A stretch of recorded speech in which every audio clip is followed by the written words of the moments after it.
Emmanuel, descends sur nous. Cabot, cabot, cabot, cabot. Emmanuel, descends sur nous. Emmanuel, descends sur nous. Cabot, cabot. Bonjour peuple de Dieu, c'est moi votre serviteur, le pasteur Elisha Mutomboyeso. Je viens vous présenter l'émission qui est intitulée seulement l'offrande du soir. Si on dit l'offrande du soir, parce que dans la Bible, elle nous parle que lorsque Dieu avait dit à Moïse de faire le tabernacle, il y avait le sacrificateur qui donnait l'offrande pendant le matin, il y avait d'autres qui donnaient l'offrande pendant le soir. C'est cela, en tant qu'Église, nous passons dans le moment du soir. C'est pour cela que nous avons aussi eu cette idée et cette révélation venant de Dieu de commencer à enseigner l'enseignement qui concerne la loi et le témoignage, parce que nous sommes dans les derniers temps où Dieu dit à Daniel que lorsque les peuples liront la parole, dans Daniel 12, la connaissance doit s'augmenter. Alors aujourd'hui, je viens encore vous signaler que cette message doit commencer à passer sur YouTube.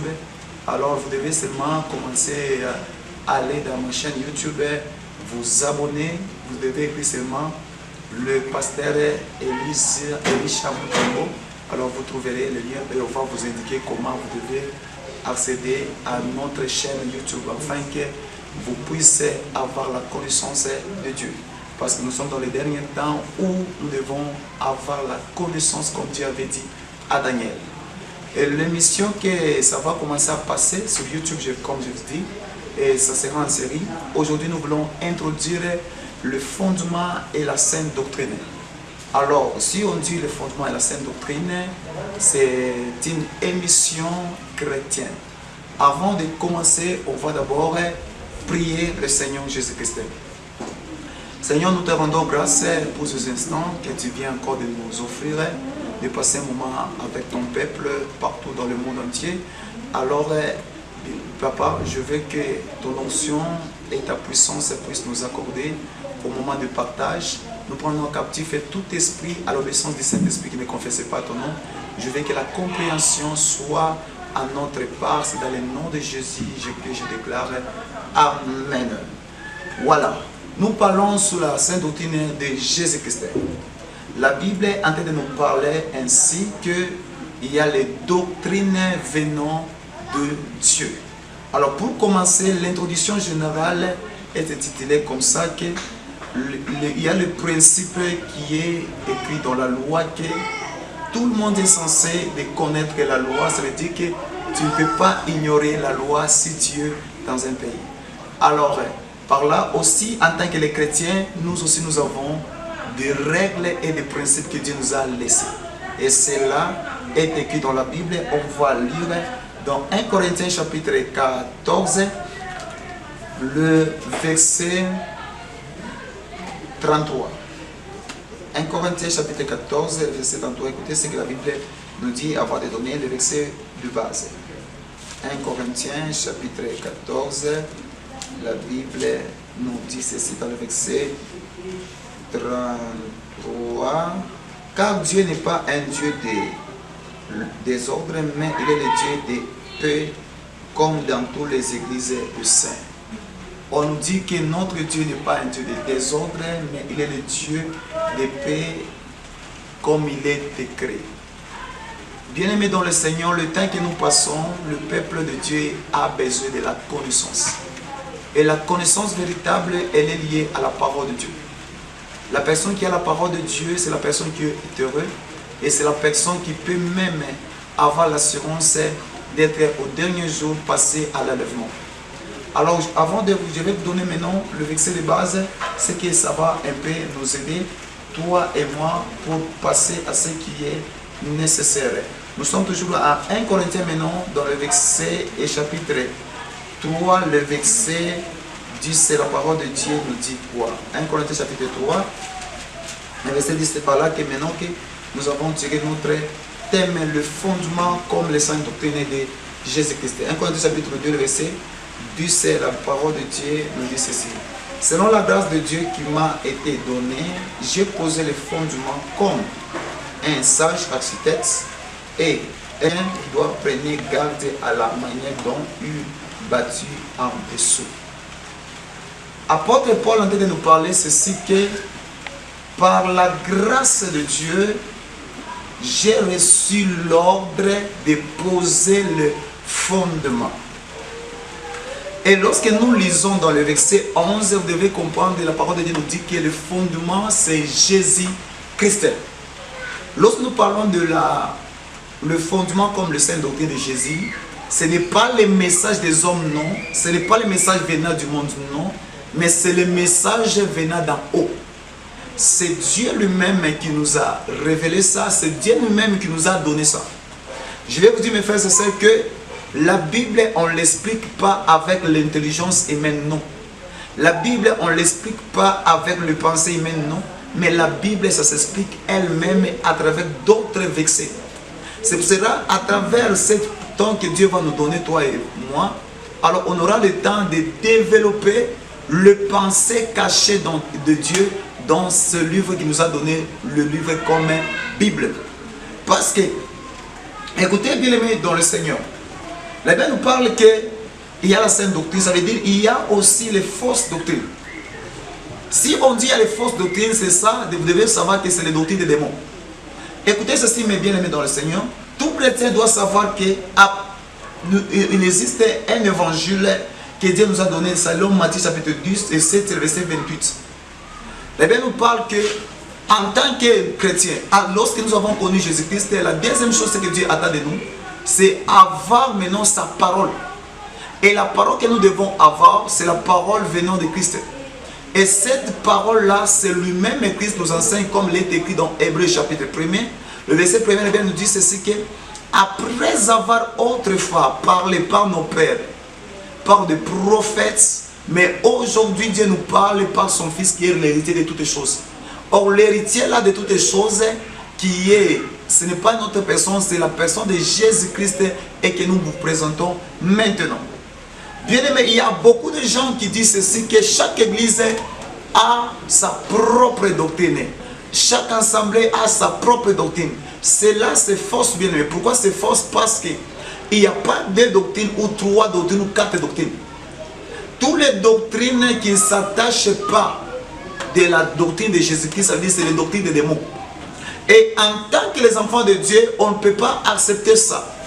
Nous sommes là pour défendre la doctrine de Jésus-Christ parce que la Bible nous dit, c'est ce que je vous avais dit. Allez aussi dire aux autres qui auront les capacités d'enseigner. C'est Paul qui dit ça à Timothée. Mes chers frères, la Bible nous dit ceci, on doit lire dans Matthieu chapitre 7, le verset 28. Par là, nous devons comprendre le pensée que Dieu a parlé à son peuple. Nous sommes dans Matthieu chapitre 7, le verset 28. Matthieu chapitre 7, verset 28, la parole de Dieu nous dit ceci. Après avoir que Jésus achevait ce discours, la foule lui fit frapper par sa doctrine. Ça veut dire quoi? Le message que nous prêchons dans les temps de la fin, il doit baser à 4 langages, comme il est écrit dans Ephésiens. Premièrement, la connaissance. Deuxièmement, la révélation, la prophétie, la doctrine. Ces 4 langages-là, c'est très important. Ces 4 piliers qui donnent aussi la force de l'évangile. Les 4 piliers de table de proposition. Mais bien aimé, il y a quelque chose que vous devez savoir, toi et moi. Comme je vous avais dit que, d'abord par définition, qu'est-ce que c'est la doctrine de Christ?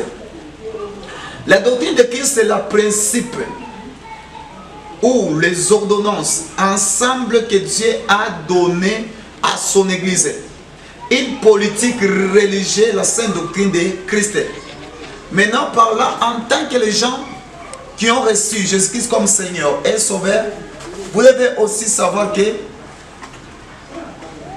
comme Christ a sa doctrine, le diable aussi, comme il est imitateur de notre Christ, il est le falsificateur de toutes les choses que Dieu fait, lui aussi a sa doctrine. Et la doctrine du diable, elle est en dehors de la doctrine de Christ. C'est pour cela, mes frères et sœurs, que j'aimerais vous dire que, en tant que les enfants de Dieu, vous devez savoir la véritable doctrine. Écoutez, mes frères et sœurs, ceci. Naturellement, une femme vit sous la loi de son mari. Église en état aussi l'épouse de Christ, nous vivons aussi sous ces lois et sous ces principes. L'église où il n'y a pas la doctrine de Jésus, ce n'est pas l'église de Christ. Tout lieu, vous verrez qu'on vous dit que dans notre église, on permet qu'avant de prier, il faut porter ces choses, ceci. Avant de prier pour les malades, il faut avoir ceci. Cela ne vient pas de Dieu. Dans la doctrine de Jésus-Christ, il n'y a pas toutes ces bêtises-là. Mais la doctrine de Jésus-Christ, il n'y a que ce que Christ nous a laissé comme gage. Et ce que Christ nous a laissé comme gage, c'est sa parole et son esprit est terminé. C'est pour cela que nous, en tant qu'Église, nous vivons sur le message de Christ. Et le message de Christ, ça concerne les 4 langages de la parole est terminé. Mes chers frères, j'aimerais vous dire ceci que lorsqu'on parle de fondement, vous devez faire allusion qu'on parle aussi de construire. Or, en tant que pour construire, on va d'abord aller chercher premièrement les architectes qui doivent nous donner les plans et les modèles avant de construire. Or, ce que nous devons construire ou ce qu'on devait construire, c'est l'église qui est appelée aujourd'hui l'église, le corps mystique de Jésus-Christ. Maintenant, écoutez ce que Paul nous a dit dans 1 Corinthiens, chapitre 3, le verset 10. Il a dit, par la grâce de Dieu, j'ai posé les fondements. Par là, je peux comprendre, ça veut dire que l'église où il n'y a pas les fondements, c'est-à-dire que les enseignements des apôtres, c'est-à-dire que cette église-là n'appartient pas à Christ. Je vais partir d'abord en l'ombre. La Bible de nous parler ainsi que dans Exode chapitre 26, verset 30, que Moïse, avant d'installer le tabernacle où on devait exercer le sacerdoce lévitique, il devait d'abord partir au ciel pour prendre le modèle des tabernacles. Par là, je peux comprendre que les tabernacles que Moïse a placés, ou soit les tabernacles que Moïse a installés, il n'avait pas le modèle terrestre, mais le tabernacle avait un modèle qui était céleste. Or, aujourd'hui, nous aussi, en tant que les enfants de Dieu, nous aussi, en tant que ministres de la parole, on ne peut pas avoir le modèle de notre culte, ou soit le modèle de l'église de Christ, comme venant du monde. Non. De la même façon que la Bible nous dit que Moïse devait aller aux montagnes pour aller prendre les modèles, pour aller prendre le plat, pour venir maintenant installer le tabernacle. C'est pareil aussi lorsque l'apôtre Paul est venu. La Bible nous parle que lui aussi était allé au ciel, au conseil de Dieu, pour aller prendre les modèles et pour aller prendre aussi les plats pour installer le tabernacle qui est aujourd'hui l'église corps mystique de Jésus-Christ. Maintenant, parlons de ces deux choses. Paul, comme sage architecte, premièrement, il représente le ministre. Dieu, il est véritable sage architecte comme constructeur.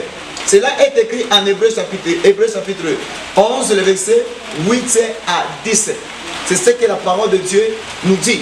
Alors, maintenant, Paul il a dit que par la grâce de Dieu, j'ai posé les fondements. Par la grâce de Dieu, j'ai posé le fondement. Ça veut dire que le fondement, la personne qui l'avait posé, c'est Paul. Il a dit que chacun de vous, par la grâce qu'il a reçue de la part de Dieu, qui doit aussi construire en dessus, mais il doit faire très attention. Par là, nous pouvons comprendre. Ça veut dire que si nous enseignons la parole de Dieu, on doit toujours enseigner selon que les apôtres nous a laissé le messager. Que Dieu vous bénisse abondamment. C'est moi votre serviteur, le pasteur Elisha Mutombo. Alors, je vous prie de partager ce message de la part du Seigneur, parce que nous sommes dans le temps de la fin où la parole de Dieu elle doit être prêchée dans toute sa diversité. Que Dieu vous bénisse abondamment et à la prochaine. Ça, c'est la première ligne. Maintenant qu'il y aura la deuxième, troisième, jusqu'au 20e, si Dieu fait grâce. Que Dieu bénisse abondamment. Éternel, descends sur nous. Cabot, cabot, cabot, cabot. Éternel, descends sur nous. Éternel, descends sur nous. Cabot, cabot.